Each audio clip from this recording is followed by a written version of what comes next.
ശ്രദ്ധേയ വ്യക്തിത്വവും രാഷ്ട്രീയ പ്രവർത്തകനുമായ കൃഷ്ണകുമാർ തന്റെ കുടുംബജീവിതത്തിലെ കാഴ്ചപ്പാടുകളും മൂല്യങ്ങളും തുറന്നു പറഞ്ഞത് ഇപ്പോൾ സമൂഹ മാധ്യമങ്ങളിൽ വലിയ ചർച്ചാ വിഷയമായി മാറിയിരിക്കുകയാണ്.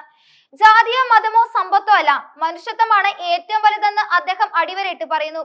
തന്റെ വീട്ടിലെ ചിട്ടാവട്ടങ്ങളെ കുറിച്ചും മക്കളെ വളർത്തിയതിലെ കാഴ്ചപ്പാടുകളെ കുറിച്ചുമുള്ള അദ്ദേഹത്തിന്റെ വാക്കുകൾ വ്യക്തിബന്ധങ്ങളിലും സാമൂഹിക നിലപാടുകളിലും അദ്ദേഹം പുലർത്തുന്ന വിശാലമായ സമീപനത്തെയാണ് വെളിപ്പെടുത്തുന്നത്. രാഷ്ട്രീയപരമായ നിലപാടുകൾ വ്യക്തിപരമായിരിക്കുമ്പോഴും വീട്ടിലെ അന്തരീക്ഷം എന്നും മതേതരത്വത്തിന്റെയും മാനുഷിക മൂല്യങ്ങളുടെയും അടിസ്ഥാനത്തിലാണ് മുന്നോട്ട് പോകുന്നതെന്ന് കൃഷ്ണകുമാർ പറയുന്നു. തങ്ങളുടെ വീട്ടിലൊരിക്കലും ജാതിയെക്കുറിച്ചോ മതത്തെക്കുറിച്ചോ സാമ്പത്തികപരമായ നേട്ടങ്ങളെക്കുറിച്ചോ ചർച്ചകൾ ഉണ്ടാകാറില്ല. മക്കളെയും പഠിപ്പിച്ചത് അത്തരത്തിലുള്ള വേർതിരിവുകൾ ഇല്ലാതെയാണ്.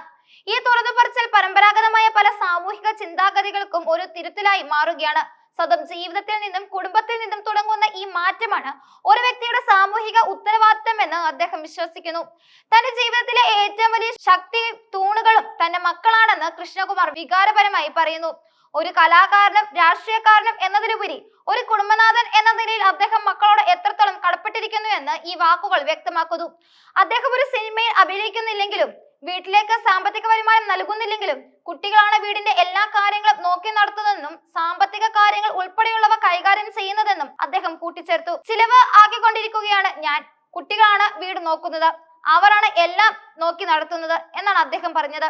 ഇതിന് പിന്നിലെ മക്കളുടെ സ്നേഹത്തിന്റെയും കരുതലിന്റെയും കഥയും അദ്ദേഹം പങ്കുവച്ചു. ഇത്രയും കാലം ഈ മനുഷ്യൻ ഞങ്ങളെ എല്ലാം നല്ലപോലെ നോക്കി വളർത്തിയവരാണ്. 50 കഴിഞ്ഞില്ലേ, ഇനി അദ്ദേഹത്തെ നമ്മൾ നോക്കാം എന്ന് അവർ തീരുമാനിച്ചതാണ്. ഈ വാക്കുകൾ പരസ്പര ബഹുമാനത്തിലും സ്നേഹത്തിലും കെട്ടിപ്പടുത്ത ഒരു കുടുംബ ബന്ധത്തിന്റെ മനോഹരമായ ചിത്രം വരച്ചു കാട്ടുന്നു. ഓരോ കുടുംബവും പരസ്പരം താങ്ങും തണലുമാകുന്നതിന്റെ പ്രാധാന്യം ഈ വാക്കുകളിലുണ്ട്.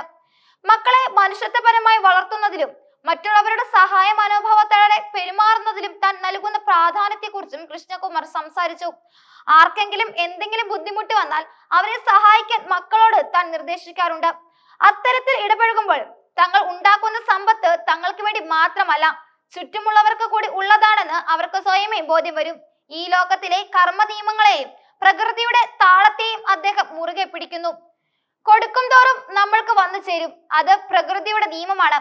ഈ അറിവുകൾ മറ്റുള്ളവരിൽ നിന്ന് കണ്ടു വായിച്ചും അറിഞ്ഞതാണെന്നും അത് തന്റെ മക്കളോടും അവരുടെ കൂട്ടുകാരോടും പങ്കുവെക്കാറുണ്ടെന്നും അദ്ദേഹം പറഞ്ഞു.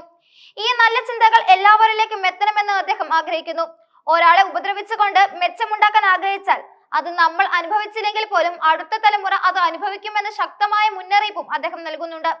അതുകൊണ്ട് തന്നെ പരമാവധി ആരെയും ഉപദ്രവിക്കാതിരിക്കുക, വെറുക്കാതിരിക്കുക, വെറുപ്പ് പ്രകടിപ്പിക്കാതിരിക്കുക. ചിന്തയും പ്രവൃത്തിയും നല്ലതെങ്കിൽ നമ്മൾക്കും വിജയം മാത്രമേ ഉണ്ടാകൂ എന്ന അദ്ദേഹത്തിന്റെ വാക്കുകൾ ഒരു പോസിറ്റീവ് ചിന്തയുടെയും ധാർമ്മികതയുടെയും പ്രാധാന്യത്തെയാണ് ഓർമ്മിപ്പിക്കുന്നത്. തന്റെ കുടുംബത്തിലെ വിവാഹ ബന്ധങ്ങളിലെ മതേതര സ്വഭാവം അദ്ദേഹം എടുത്തു പറയുന്നുണ്ട്. ഞാനും എന്റെ ഭാര്യയും തമ്മിൽ 2 ജാതിയാണ്. എന്റെ മകൾ വിവാഹം കഴിച്ചത് മറ്റൊരു ജാതിയാണ്. എന്റെ മൂത്ത മകൾ വിവാഹം കഴിക്കാൻ പോകുന്നത് വേറെ മതത്തിൽ നിന്നാണെന്നും അദ്ദേഹം വെളിപ്പെടുത്തി. ഇത്തരം കാര്യങ്ങൾ തന്നെ ഒരിക്കലും ബാധിക്കാത്ത വിഷയങ്ങളാണെന്നും വിവാഹ ബന്ധങ്ങളിലെ ഒരു പ്രത്യേക രീതിയാണ് താൻ നോക്കിക്കാണുന്നതെന്നും അദ്ദേഹം പറയുന്നു. ജാതിയും മതവും വ്യക്തിപരമായ തിരഞ്ഞെടുപ്പുകളായിരിക്കെ 2 വ്യക്തികൾ തമ്മിലുള്ള ബന്ധത്തിനും സ്നേഹത്തിനും മാത്രമേ താൻ പ്രാധാന്യം നൽകുന്നുള്ളൂ എന്ന് ഈ വാക്കുകൾ വ്യക്തമാക്കുന്നു. ഈ വിശാലമായ കാഴ്ചപ്പാട് മക്കൾക്ക് അവരുടെ ജീവിത പങ്കാളിയെ തിരഞ്ഞെടുക്കുന്നതിൽ പൂർണ്ണ സ്വാതന്ത്ര്യം നൽകുന്നതിനും സ്നേഹബന്ധങ്ങൾക്ക് മുൻഗണന നൽകുന്നതിനും അദ്ദേഹത്തെ പ്രേരിപ്പിച്ചു. കേരളീയ സമൂഹം ഇപ്പോഴും ചർച്ച ചെയ്യുന്ന പല വിഷയങ്ങളിലും കൃഷ്ണകുമാർ തന്റെ കുടുംബത്തിലൂടെ ഒരു മാതൃക സൃഷ്ടിക്കുന്നുണ്ട്. കൃഷ്ണകുമാറിന്റെ മക്കളായ അഹാന, ഇഷാനി, ദിയ, ഹൻസിക എന്നിവർ സോഷ്യൽ മീഡിയയിലും സിനിമാ രംഗത്തും ഏറെ ശ്രദ്ധേയരാണ്. ഈ വെളിപ്പെടുത്തലുകൾക്കിടയിലും മക്കളുടെ വ്യക്തി ജീവിതം സംബന്ധിച്ചുള്ള ചില ഊഹാപോഹങ്ങളും സജീവമാണ്. അഹാന കൃഷ്ണയും സിനിമാറ്റോഗ്രാഫർ നിമിഷ് രവിയും പ്രണയത്തിലാണെന്ന ഗോസിപ്പുകൾ ഏറെ നാളായി പ്രചരിക്കുന്നുണ്ട്. ഇരുവരും ഒന്നിച്ചുള്ള ചിത്രങ്ങളും സോഷ്യൽ മീഡിയ പോസ്റ്റുകളും ഈ ചർച്ചകൾക്ക് ആക്കം കൂട്ടിയിരുന്നു.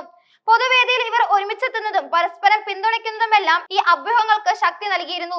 ഈ ഗോസിപ്പുകളോട് അഹാനയോ നിമിഷോ ഇതുവരെ പരസ്യമായി പ്രതികരിച്ചിട്ടില്ലെങ്കിലും കൃഷ്ണകുമാറിന്റെ പുതിയ വാക്കുകൾ തന്റെ മക്കളുടെ വ്യക്തിപരമായ തിരഞ്ഞെടുപ്പുകളെ അംഗീകരിക്കുന്ന ഒരു പിതാവിന്റെ സ്നേഹവും പിന്തുണയുമാണ് വെളിപ്പെടുത്തുന്നത്. കുടുംബ ബന്ധങ്ങൾക്കും മനുഷ്യത്വത്തിനും പ്രാധാന്യം നൽകുന്ന കൃഷ്ണകുമാറിന്റെ ഈ വാക്കുകൾ മലയാള സിനിമയിലെയും രാഷ്ട്രീയത്തിലെയും ഒരു വ്യക്തിയുടെ സാമൂഹ്യ പ്രതിബദ്ധതയുടെ കുടുംബ മൂല്യങ്ങളുടെയും പ്രസക്തി എത്രത്തോളം ഉണ്ടെന്ന് അടിവരയിടുന്നു. സ്വന്തം ജീവിതത്തിലൂടെ അദ്ദേഹം പകരുന്ന ഈ സന്ദേശം സമൂഹം കൂടുതൽ ഉൾക്കൊള്ളേണ്ട ഒരു പാഠമാണ്.